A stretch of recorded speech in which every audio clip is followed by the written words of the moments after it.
안녕하세요, 채화님. 저는 욕심이 참 많습니다. 그리고 또한 집착도 많고요.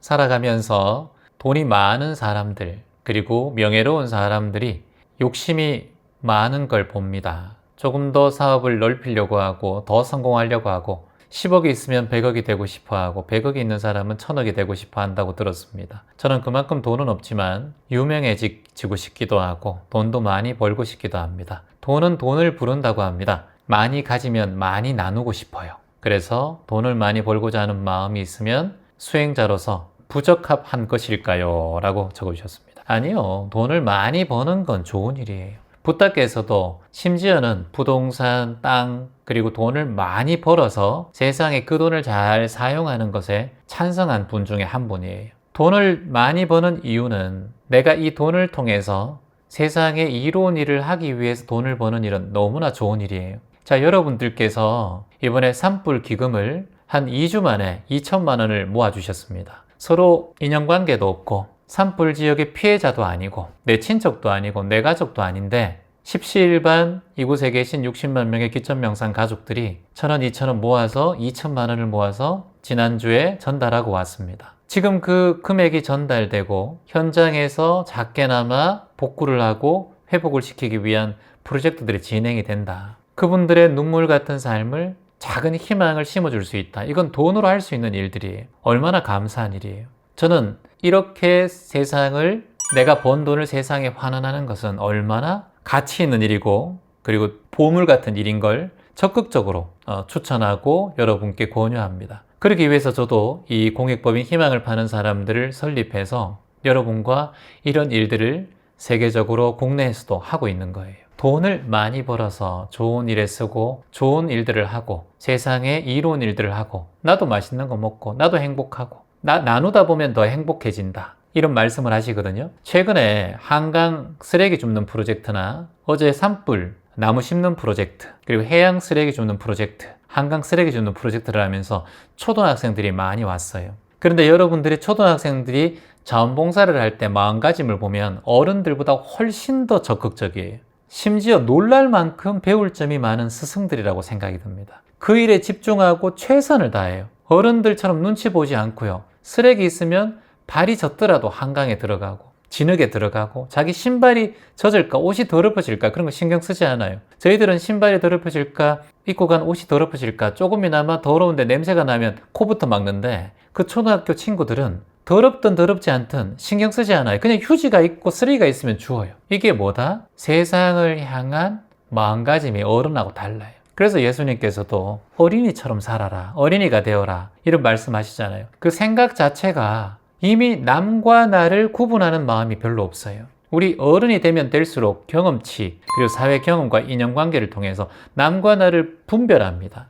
그래서 내 삶, 내 거, 내 먹을 것 이런 것에 훨씬 더 많이 신경을 써요. 하지만 아이들은 그런 의식들이 옅어요. 없다라는 게 아니라 어른보다 훨씬 더 옅어요. 남과 나를 둘로 분별하는 마음이 별로 없어요. 그냥 봉사는 봉사고 나누면 나누고 같이 함께면 함께하고 금방 아이들은 또 친해져요. 왜냐? 내 의식을 그렇게 분별하지 않아요. 마음의 문을 오픈마인드 하기 때문에. 이건 어른들이 배워야 하는 마음가짐이에요. 지금 돈을 많이 벌어서 내가 행복해지고 성공해지고 싶다 하셨는데 그리고 나누고 싶다 하셨는데 돈을 많이 벌지 못하면 나누지 못할까요? 봉사라는 게 있잖아요. 또는 기도라는 게 있어요. 또 마음에 다른 사람을 위해서 마음으로 위로를 하고 다른 사람을 위해서 기도하는 봉사도 있어요. 정 내가 몸이 힘들고 물질적으로 나눔하지 못하면 기도하고 그 사람을 위해서 진정으로 위로해주고 치유해주는 마음가짐을 가질 때 그 상대방은 치유되고 또 나아질 수 있습니다. 오늘이 여러분 프란치스코 교황께서 향년 88세로 선종하신 날입니다. 오늘 뉴스를 보신 분들은 아시고 또 천주교를 믿으시는 분들은 아실 거예요.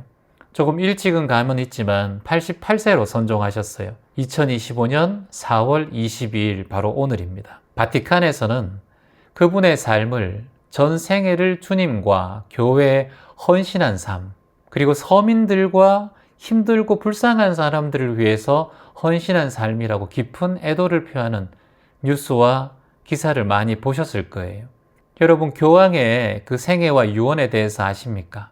1936년에 아르헨티나에서 태어난 프란치스코 교황, 그리고 2013년에 제266대 교황으로 선출됐고 최초로 남미 출신의 교황입니다.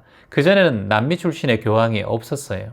그래서 왜 돌아가셨는지 기사를 통해서 보니까 그 뇌졸중으로 인한 신부전으로 알려졌어요. 이런 거 있잖아요. 뭐 기도를 많이 하고 세상에 이로운 일을 하고 그리고 나눔을 하고 교황인데 생로병사에서 조금 특히나 질병 같은 경 말고 자연사 해야 되는 거 아니야. 그리고 기도를 많이 하면 병도 찾아오지 않는 거 아니야. 하나님의 보호가 있는 거 아니야. 여러분, 우리가 공부하는 게 뭔가요? 생로병사예요. 생로병사는 붓다든 예수든 교황이든 언제나 질병은 찾아오고 우리는 늙어가고 병들어가고 죽어간다. 그리고 질병 뇌졸중으로 신부전증으로 사망하셨어요. 근데 이분의 유언을 보면 참 감동적이에요. 이분이 정말 청빈한 삶을 사셨거든요.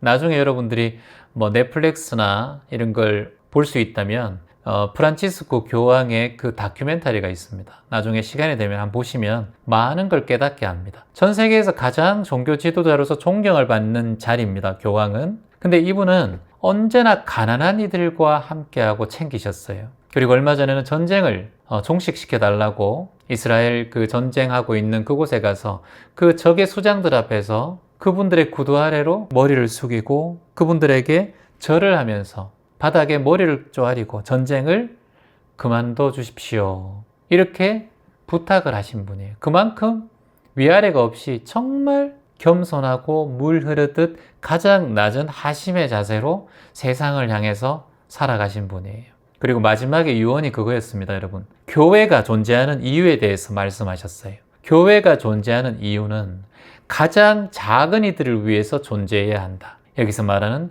가장 가난한 이, 가장 작은 이, 가장 불쌍하고 가장 큰 질병 속에서 있느니, 감옥에 있느니, 괴로우니, 슬프니, 마음이 힘드니, 이런 사람들을 위해서 교회가 존재해야 된다는 거예요. 그런데 이것이 누구 종교 지도자들의 자리가 되고 또는 권력자들의 자리가 된다면 이것이야말로 가장 큰 궤변이죠. 대다수의 종교인들이 세상을 위해서 어려운 자와 힘든 자를 위해서 기도하고 나눔을 하고 있어요. 제가 이 얘기를 왜 하고 있습니까? 본인이 돈을 많이 벌고 성공해서 세상에 나눔을 하고 싶다. 교황은 그렇지 않았어요. 그 자리에 있어도 가장 가난한 청빈한 삶을 살았습니다. 여러분, 자동차 있으세요? 저도 자동차가 있습니다. 여러분, 자동차 있으시죠? 프란치스코 교황은 교황에게 주어지는 전용 차량 대신 대중교통을 사용한 분입니다. 가능한가요, 이게? 가능하다고 봅니까? 그리고 교황이 되면 화려한 궁전에서 살게 되시죠. 근데 그 대신 소박한 숙소에서 생활합니다. 그런 청빈한 삶을 실천하셨어요. 그 위치와 그 자리를 대변해서 본인이 가진 모든 것을 누리는 것이 아니라 가장 약한 자, 가장 낮은 자의 모습으로 살아가셨어요. 노숙인, 난민, 장애인 이런 사회적인 약자들을 위해서 연대를 항상 강조하셔서 교회의 역할을 재정의하신 분이 바로 프란치스코 교황입니다. 특히나 이슬람, 유대교 이 갈등이 심하잖아요. 그런 분들과 또 대화를 통해서 화합과 평화를 위해서 노력하신 분입니다. 저는 오늘 이 순간 그분이 오늘 선종에 임하셨고 더 이상 우리가 볼 수는 없지만 그분이 남긴 정신은 우리가 꼭 기억했으면 좋겠습니다. 여러분 삶에서 내가 무언가 돈을 많이 가져서 세상에 이롭게 하고 내가 돈을 많이 벌고 성공을 해서 세상에 돕고 그렇게 한다는 것은 저는 이미 그럴 마음이 없다라고 생각해요. 내가 100만 원을 벌든 돈을 벌지 않든 내가 할 수 있는 일을 하면 돼요. 저도 오늘 서울식물원 이렇게 왔다 갔다 하다가 쓰레기 보이면 쓰레기 줍고 그리고 지나가는 사람들이 좀 휠체어 타고 하고 몸이 좀 불편하면 그분들을 따라가면서 기도하고 그 순간 한 10초, 20초 동안 건강하시기를, 저분이 매일매일 좋아지시기를. 이런 마음이 교황의 마음 아닐까요? 이런 마음이 곧 하나님의 마음이 아닐까 싶습니다. 내가 무언가를 많이 벌어서 물질적으로 풍요해서 이걸 나누고 보시한다. 그건 물론 그때 가면 할 수 있겠지만 그때 가서 하는 것이 아니라 지금 내가 오늘 이 순간 내가 있는 현실에서 할 수 있는 것들을 하나하나 만들어가고 실천해 나가는 것이야말로 가장 훌륭한 수행자의 구도자의 길이라고 저는 봅니다. 여러분 어떻게 생각하십니까?